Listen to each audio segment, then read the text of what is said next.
In this video, I'm going to cover the fundamental design concepts of Path to highlight how Path is highly configurable. Let's take a look. Okay, let's go ahead and log into Path here real quick and toggle to our system admin role.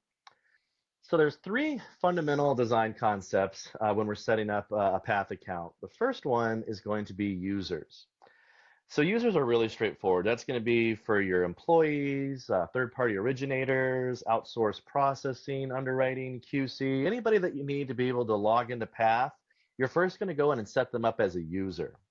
The next concept is going to be roles. Now, roles are for groups of users, LOs, processors, underwriters, etc.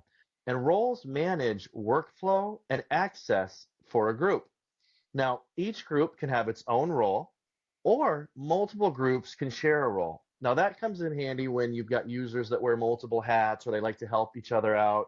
So for example, we've got a lot of customers that'll have an operations role that their processors and closers and post-closers all share.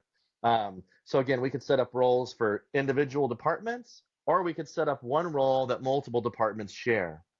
The next concept is going to be business units.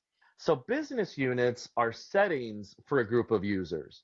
So for example, your contacts, your programs, fees, conditions, checklists, documents, business rules, notifications, reports, templates, all of that can be set up in a business unit.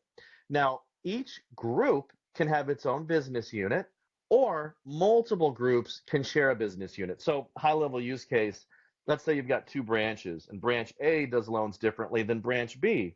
Well, then we would set up a business unit for branch A and then a second business unit for branch B. But if both branch A and branch B do loans the same way, we would just create one business unit that both branches share. So that concludes this video. Definitely reach out to me if you have any questions. I'd love to hear from you, and I appreciate your time. Thanks.